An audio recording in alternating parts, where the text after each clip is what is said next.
কি থেকে কি কথা বলছো বলো তো? এসব অলক্ষণের কথা এখন কেন তুলছো? গা খেয়েছে বলে মা, তোমাকে ভুল বুঝেছি, অভিমান করেছি, চলে গেছি, তাতে তুমি এত কষ্ট পেয়েছো। নাহলে কি এত কষ্ট পেতে বলো? তোমার কত দুঃখ দিয়েছে বলো তো, কত কষ্ট পেয়েছো।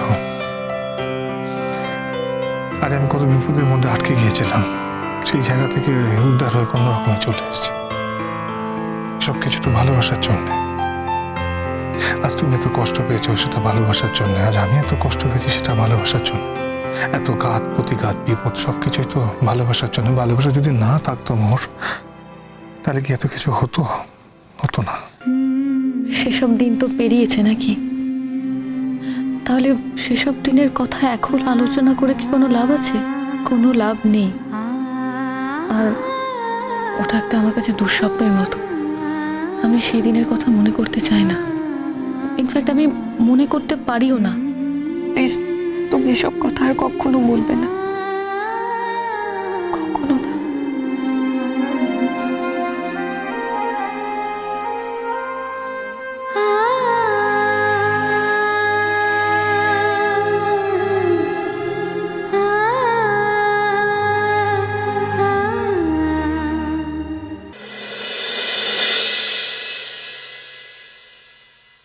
আরে বৌদি ভাই, তুমি এই সময় এখানে? কিছু মনে করো না ভাই, চাকরিটা আমি ছেড়ে দিয়েছি।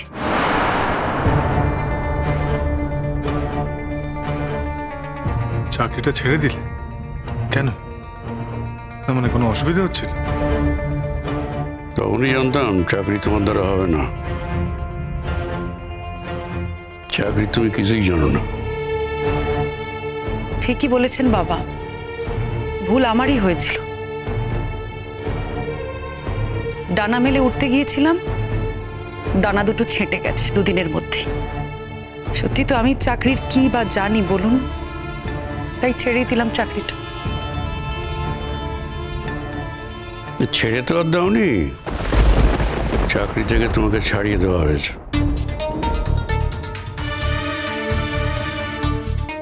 না বাবা, আমি চাকরিটা ছেড়ে দিয়েছি। বৌদি ভাই, তুমি কেন ছাড়তে গেলে? ওরা যখন ছাড়ায়নি তখন তোমার যেখানে যেখানে অসুবিধে ছিল তুমি বুঝে নিতে। বৌদি ভাই, কি অসুবিধা হচ্ছিল? না, রক্তিম একটা কথা বলছিল যে ওর দাদা নাকি খুব মেজাজি। তবে আগে কিন্তু মানুষটা ওরকম ছিল না, খুবই হাসি খুশি প্রাণোচ্ছল মানুষ ছিল। কিন্তু এখন এরকম হয়ে গেছে, মানে একটা ঘটনা জীবনে ঘটার পরে।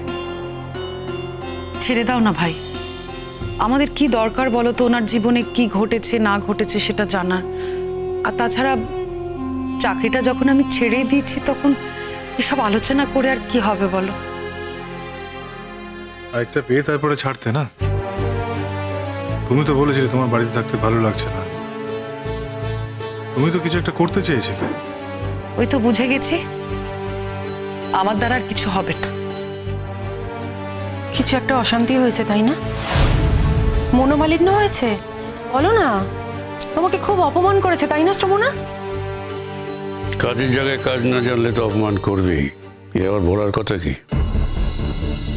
কি বা কাজ করেছে কোনোদিন যে কাজ পারবে? আজকাল সব কম্পিউটারের যুগ, কম্পিউটার চালাতে জানে? কিছুই তো জানে না। হ্যাঁ ঠিকই তো জেঠুমনি, ও কম্পিউটার চালাতে জানে না। কিন্তু তুমি যখন জানো যে এই যুগে কম্পিউটারটা এতটাই নেসেসারি, প্রত্যেকটা সময় দরকার পড়ে, তখন যে মানুষটা বাড়িতে আছে বা জীবনে কিছু করতে চাইছে তাকে তোমার একবার মনে হয়নি কম্পিউটারটা শিখিয়ে দেওয়া? এটা দরকার ছিল। আজ তাকে প্রতি পদে হেনস্থা হতে হচ্ছে।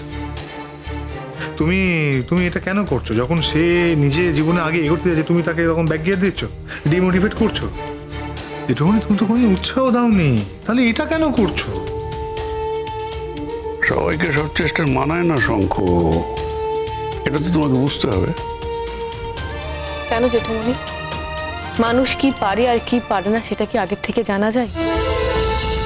এই যে আমাকেই দেখুন না, আমি কি কখনো ভাবতে পেরেছিলাম যে মফস্বল থেকে এসে কলকাতা শহরে আমি লেখাপড়া করতে পারবো, আমার লেখাপড়াটা আমি শেষ করতে পারবো? শেষ পর্যন্ত আমি করেছি তো। তাহলে মানুষ পরিস্থিতিতে না পড়লে কখনো বুঝতে পারে না সে কি পারে আর কি পারে না। সে তুমি পেরেছো, তোমার পেছনে হাজারটা সাপোর্ট দেওয়ার লোক ছিল। ওদিক থেকে মেজে বৌমা তোমাকে সাপোর্ট দিয়েছে, এদিক থেকে শঙ্খ তোমাকে সাপোর্ট দিয়েছে। আর তুমি যা করেছো শঙ্কর জন্যই করেছো। ভুল করছো জেঠুমনি, তা নয়। ও যা করেছে সবকিছু নিজের জন্যই করেছে। সাপোর্টটা আমি দিয়েছি বটে, কিন্তু সাপোর্টটা পাবে এটা তো আশা করে এখানে আসেনি। দেখো জেঠুমনি, প্রথম ঝাঁপানোটাই কিন্তু বড় কথা। আমি বৌদি ভাইকে সেটাই বলছি। আচ্ছা বৌদি ভাই, তোমার যদি কোনো কোর্সে ভর্তি হওয়া দরকার ছিল, প্রয়োজন মনে হচ্ছিল, তুমি তো আমাকে বলতে পারতাম। তো তোমাকে বলেছিলাম যে এরকম যদি কোনো প্রবলেম হয় আমি তোমাকে সাহায্য করবো, সেই জায়গায় ভর্তি করিয়ে দেবো। কই তুমি তো আমায় বলোনি। আমার এখন আবার কে এলো? আমি দেখছি।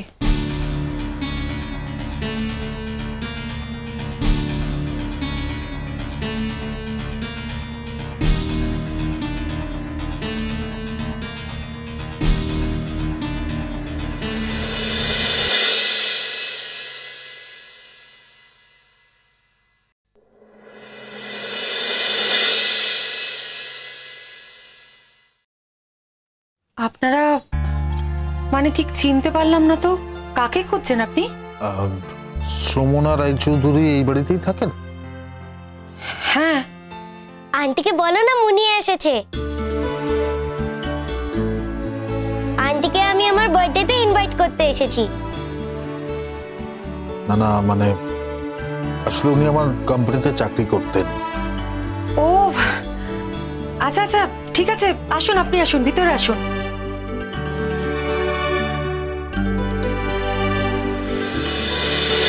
আসুন। শঙ্খ, দেখো কে এসছেন। আরে পরাগদা আছে।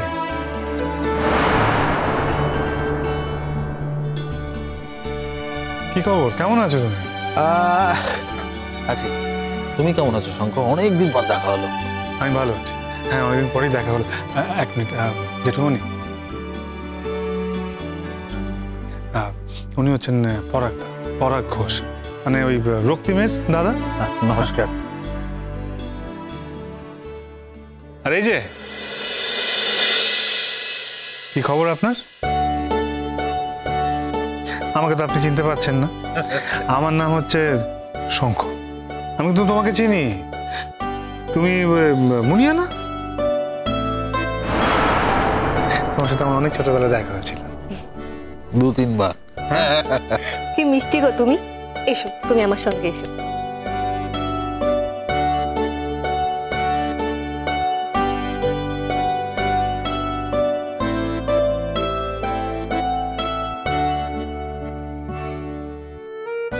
আপনি হঠাৎ?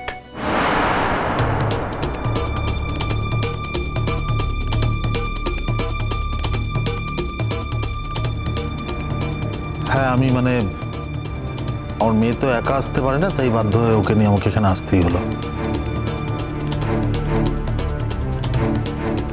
Sorry to bother you.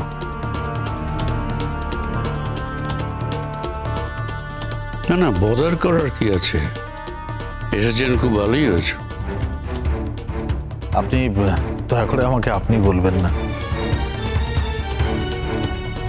না না, প্রথম আলাপ তো আমার সঙ্গে, আগে তো আলাপ হয়নি, তাই আর কি। বসো না, বসো, তুমি বসো। না মানে মুনিয়া আসলে কিছু কথা বলতে এসছে। মুনিয়া বলো, আমাদের আবার বেরোতে হবে, আমাদের আচ্ছা, শ্রমনা আন্টি।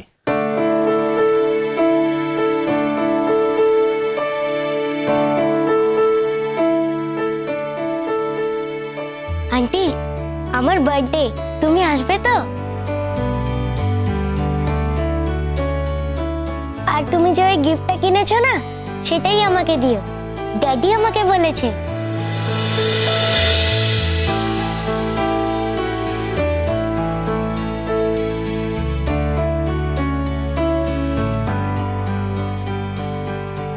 আমাদের বাড়িতে আজ প্রথম দিন এসেছো, তুমি কিছু খাবে না? না, এই সময় আমি কিছুই খাই না।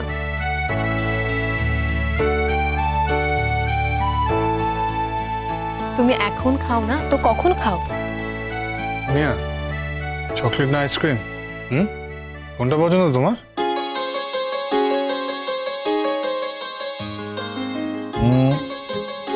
আমাদের এখন তাড়াহুড়ো আছে মুনিয়া।